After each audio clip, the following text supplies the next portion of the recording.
లేదు అక్కడే మాట్లాడాలి, అక్కడే కనిపిస్తాడు. నేను రాజ్ తరుణ్ కోసం మాట్లాడడానికి వచ్చాను.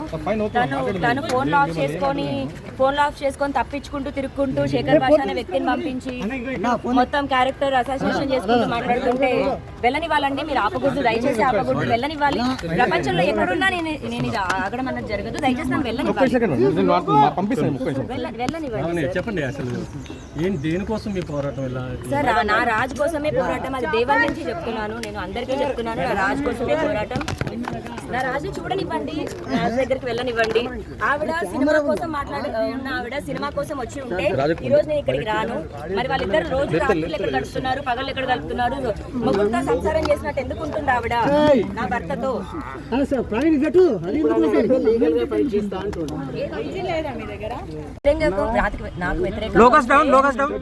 నాకు వ్యతిరేకంగా వస్తే ఈ సినిమా కాదండి, ప్రపంచంలో ఇంకా అతను బతకడానికి వీలున్నప్పుడు అవుతుంది. తప్పు అతను చేసింది 10 సంవత్సరాల నుండి చేయడం అన్న తప్పు. నన్ను ప్రిజన్ కి పంపించి ఇంట్లో నుంచి పారిపోయి వెళ్ళిన మనిషి అతను. ఏదో నా దగ్గరకు వచ్చి నాకు ఒక క్లోజర్ ఇచ్చి మనం విడిపోదామని చెప్పడము మంచి పూర్వకంగా వెళ్ళలేదు. నన్ను మోసం చేసి నన్ను ఇరికించి తప్పించుకొని పారిపోయాడు. నేను నార్మల్ ఒక అమ్మాయిని బయటకు వచ్చి మాట్లాడుతున్నాను వాయిస్ రేస్ చేసి. డజంట్ మీన్ నాకేదో వాళ్ళు భయపడిపోతున్నారు అని తండ్రి కొడుకులు చెప్తుంది. అంత తప్పు. ఇప్పటికి కూడా నాకు మామగారు అనే రెస్పెక్ట్ ఉంటుంది కాబట్టి నేను నిజాలు బయటకు పెట్టట్లేదు. నిజాలు బయటకు లావణి ఇప్పుడు మాట్లాడుతూ రాస్తారు మస్తాన్ సాయి తోటి మీకు ఎఫ్ఐఆర్ ఉందని చెప్పి చెప్తున్నారు లాయర్ గారు కూడా.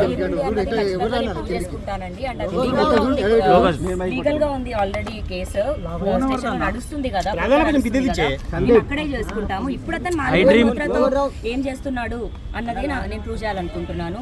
మరి ఆమెతో ఎందుకుంటున్నాడు? ఇప్పుడు ఇక్కడి నుంచి అయిపోయిన తర్వాత కూడా ఎక్కడికి వెళ్తాడు అతను? ఆమె ఎక్కడికి వెళ్తుంది? మామగారు అని అమ్మాయి వాళ్ళ తండ్రితో మాట్లాడాల్సిన అవసరం ఏంటి? అంటే మీరు ఇప్పుడు ఇక్కడికి రావడానికి కారణం ఏంటి? నాకు మనిషి కనిపించట్లేదండి. ఫోన్ స్విచ్ ఆఫ్ చేసుకుని ఇంట్లోనే ఉన్నాడు అంటున్నారు. ఆయన మేనేజర్ తో సహా అందరు నన్ను బ్లాకులు చేశారు, అసిస్టెంట్ తో సహా. ఇంకెక్కడికైనా వెళ్ళాను నేను. హైదరాబాద్ లోనే ఉంటున్నాడు, ఇంట్లోనే ఉంటున్నాడు అని చెప్పంటున్నారు.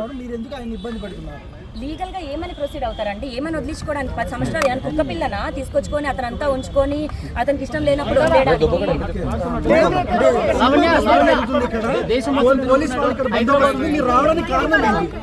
మనిషి ఇంకా ఇక్కడే దొరుకుతారు కదా. ఈ రోజు ఇక్కడనే కాదు, రేపు వదలు రాజధానిని వదిలే సమస్య లేదు. అతను నా మనిషి, నా రాజు. నేను అతని కోసం ఎక్కడి వరకు వెళ్తానండి.